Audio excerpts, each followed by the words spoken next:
earring gets caught in it. Let's make you look. Just in case you find a sugar daddy. Again, stop being so hard on yourself. I hate that shit. It's annoying. You're annoying. Everything you do is annoying. What is up, everybody, and welcome back to another episode of Unknown Drag Queens, where we talk about RuPaul's Drag Race, Canada's Drag Race, and everything Drag Race. My name is Black Rose. And I'm Summer Phil. And welcome back. And I'm super filthy.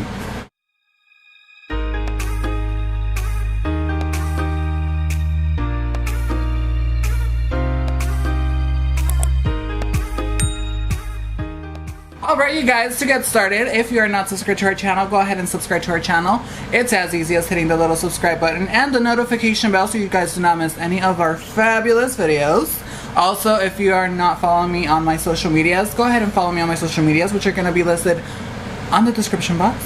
And if you guys want to be a little bit generous and tip us, my Venmo and Cashapp information is going to be listed down below. I know it is a little bit tacky to be asking for tips, but girl, it's quarantine time. I'm unemployed, and literally this is what I'm fucking doing. What do we need to do? We need to do this? We'll do that to the microphone if you need us to do that. In today's episode of Unknown Drag Queens, we are going to be reviewing Canada's Drag Race, which literally has become one of my favorite drag shows, including RuPaul's Drag Race, ever. It's pretty good. I'm loving it. It's very good. The girls are super talented. They're super funny and Brooklyn's doing a great job. The only thing about Brooklyn that I love her, but she reminds me so much of Taram Killam from Saturday Night Live when she's not in drag. Totally. It's like eerie. They could be literally twins. But anyways, you guys, let's go ahead and start with this episode. Last week's episode, the beautiful Juice Box went home, Which is super sad. We love you, Juice Box. She is beautiful. And as a man, she's really cute too. She's a really cute gay man. That was she was the first time I've ever noticed anyway someone doing freckles on purpose, for their drag look. I had never noticed it before. I'm sure there's people I've seen do it. I just have never noticed it as much. Her freckles are very prominent. Shreckles. I've done freckles before. I never noticed, dummy. So. How dare you? You're an idiot. All right, so and this week's mini challenge is a dance-off. I forgot what they called it. Oh yeah, it's a ballet. It's a ballet because Miss Brooklyn Heights is a ballet dancer, and they basically did a little ballet dance, and it was funny. A little hood into it, which was super funny. The winner of this week's mini challenge, there were two winners. It was BOA and Miss Nastasia Anakwe. They were the two winners, so they were chosen as the captains for the big challenge this week. So they split up into teams. So for the main challenge, the girls are going to be doing kind of recreating some historical things that have happened in Canada way before for people to get their right to vote, right? They're parody skits of things that happened in Canadian history. Yes. Mm-hmm. Which we are in the United States, so I wasn't aware of what the Canadian history was. And I'm sorry, I don't mean to offend anybody, but what's nice about a parody though is that it just has to be funny. Even if you don't have a frame of reference for it, just make me laugh. Oh, totally. Yeah. Especially for people who are watching from out of the country. Yeah. As long as it's funny, it's funny. Yeah. Slapstick is always funny. Someone gets hit in the face with a pie, you don't really give a shit why the pie was thrown. Yeah. You're just happy that it happened. That's very true. So, the main challenge, the first team did very good. They were pretty funny. So the first challenge, Boa's team, there was a lot of people forgetting their lines, stuff like that. Especially Jimbo was the judge though. That was hilarious. So Boa was having a little bit of issues remembering her lines because she is ADD. She has ADHD. I'm sorry. I know the feeling, bitch. And look, a squirrel. And she was having a lot of trouble focusing in remembering the lines. So Jeffrey had to keep on feeding her the lines so she can get through the challenge, basically. So if we had to like judge the first group, I would say Jimbo was the best because he did a great job with this Jimbo character. was super good, and I believe Priyanka. I really love Priyanka. Yeah, Priyanka was great, and Priyanka used to be a kids show host, TV host. So yeah. you can see how it would be pretty like a natural thing for her to. Yeah. I just don't think her character like really did all that much for the skit, but she was funny. She was more like the dipsy bimbo girl, which was kind of cute. Yeah, it was funny. Pri is pretty cute anyway. I know, she's adorable. And then for the group number 2, that was Anastasia's group. Their group as a whole was like not super cohesive. They were forgetting lines. Lemon did a fantastic job. Oh, she did really good. Yeah, she stood out from the group. You know what she did? She sold a lot of her lines with her face. Like, yeah, she sold it with her facial expressions. She kind of reminded me a little bit of like Blair St. Clair of Cracker. The way she was like at the end of her sentences, she would be like, "I don't know." Yeah, like it was really funny. So those were the 2 groups, and those were the 2 kind of standouts, I would say, in my opinion, as far as the group challenge is concerned. Jimbo on one side and Lemon on the other. Would you agree? I would totally agree, yeah. And then They did Priyanka really as like an honorable mention. Oh yeah, totally. Yep. Yeah, so I would totally agree. Now moving on to the main stage. The theme for the main stage runway was first time in drag, and basically it's the first time they did drag ever, and they had to recreate it and make it yeah, like an updated version of their first time in drag, which is kind of a cool idea. So first up on the runway is Miss Lemon, which she's becoming one of my favorites so far. I know it's only the second episode, but she's becoming one of my favorites. First time in drag, she's sporting like this velvet kind of like strapless dress, which it's a very cute material, but her execution wasn't that cute. Remember, it's her first time in drag, so then her remake, her updated version of her first time in drag is this beautiful velvety gown, strapless as well, and it's like it has like this big old train in the bottom. It's beautiful. Her hair looks beautiful, her makeup looks beautiful, and her dress is gorgeous. What do you think? I agree with all of that. She looked amazing. It's one of the best looks of the night. Yeah, she looks beautiful. Absolutely. So second up is Miss Rita Baga. Miss Rita Baga. And Rita Baga's original drag look was like a sunflowery dress. Looked like something I would have wore, like an idiot. And her new version of that, I thought was fantastic. It was really pretty.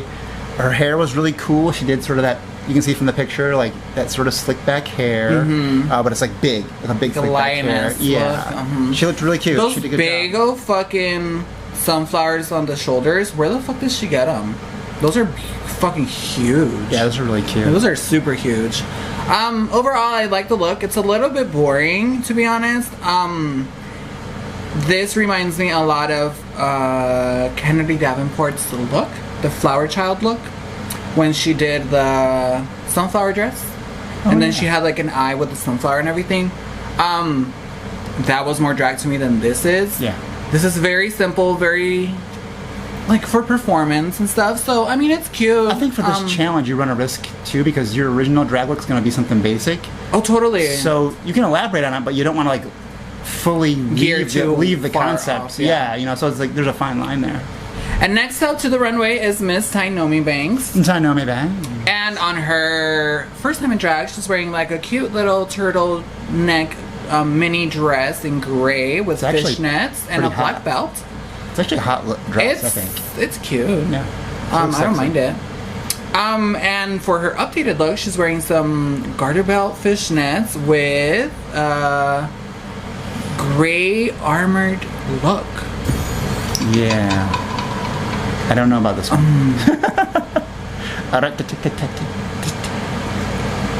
I could see why she was in the bottom, spoiler alert. This just in. This look was not great. So it's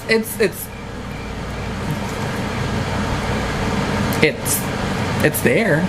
Up next is Miss Cken, and this actually looks like her first time in drag. It's not great. It's not great. She looks like Gamora from... And even Gamora looked fucking good. But Gamora looked cooler and better. Yeah. I don't like the jacket. I don't like the hair. I don't The like makeup is very simple. This just in, I hated everything about this. It looks like her first time in drag. Her first time in drag picture actually looks better, and I definitely do agree with the judges that if you're gonna ump up a look from like an Ursula look, she knows how to sew and she knows how to build costumes. Why not go with like a skin tight pleather black mermaid style dress to make it like more drag, more styled, more up, I don't know, more updated. And her hair, I don't like her hair.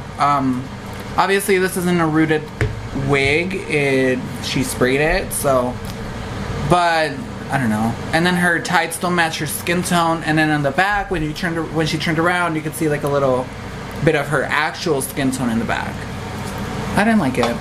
Up next is Miss Priyanka, and I love Priyanka. I do too. Her first drag was very Stevie Nicks. She was wearing like this white big poofy skirt underneath. On top she was wearing like this netting kind of like shawl, and then like, I don't know, it was very Stevie Nicks.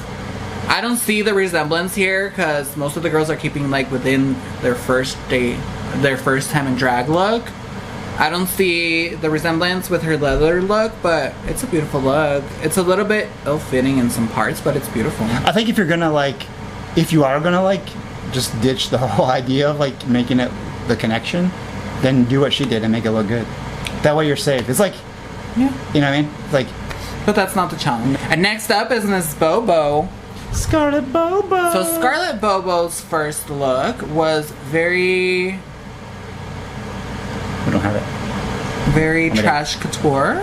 I don't know. Very basic. Very white. Oh yeah, it's like something very I would wear. Stripper Right white now. girl. Yeah. Becky. Honestly, I don't like her first drag look. It's horrible. It's trashy and a typical cross-dressing.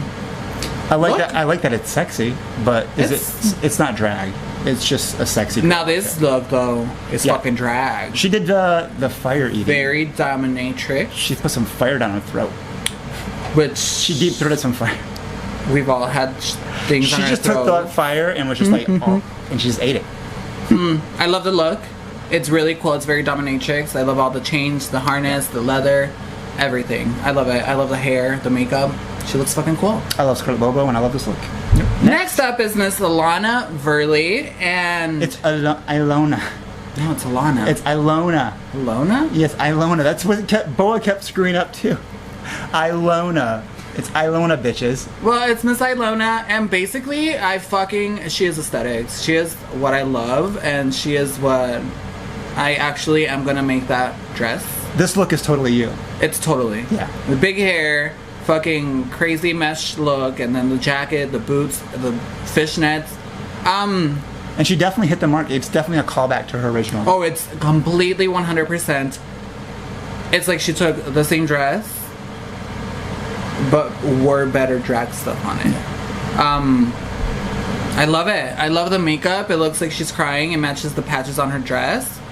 I love it. It's very Adore Delano too. I love it. It's pretty cool. It's pretty cool. It's very punk rock. Next up is my all-time favorite queen, Miss Jimbo. Jimbo. And Jimbo, zombie cheerleader couture, very sexy. With her titties out on her first time in drag. Yep. Love it. Jimbo's not fucking around. She's fucking cool. I love it. Jimbo is amazing. I love it. I love an aesthetic that shocks people, and this look is just beyond. She totally crushed it. She is. And then the reveal of the pom poms coming out of her hair. Yeah. Her big ponytails come off, and she did two ponytails, and then the outer ponytails came off. It's really cool. Yeah, it's very cute. I love it. Reminds me of isn't there a zombie cheerleader in Call of Duty? Yeah. Yeah. There is. Sort of that. So next on the runway is Miss Chiara, and her original look was very just a sheer little mini skirt kind of. It was loose. It was gold. It was cute. And that's kind of exactly what I mean, it almost is a little bit too much exactly the same. I mean, she looks great in both of them, but it's kind of the same dress. Only this time it's stoned and it's slightly different hair. Who's next?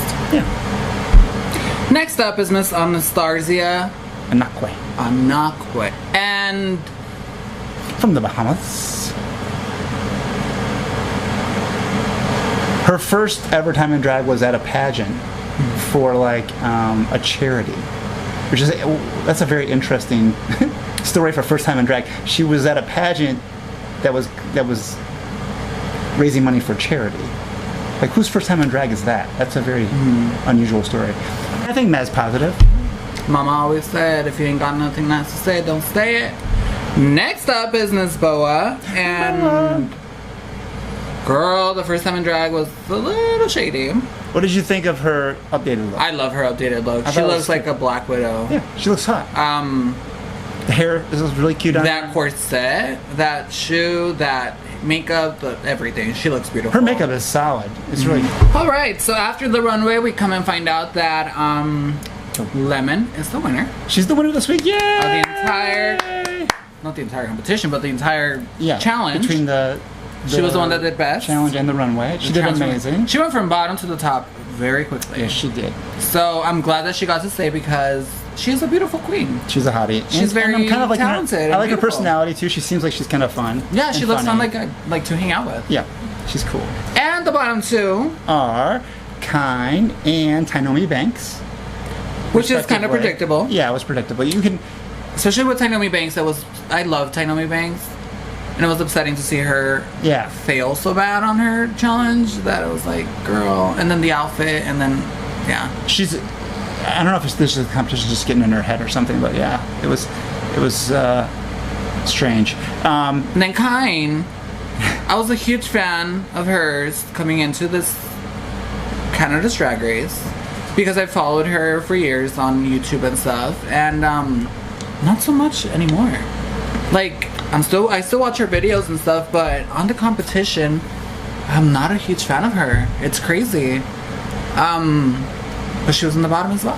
I thought she did fine overall. I think maybe she was a little bit trying to ham it up the first week, maybe. I don't know.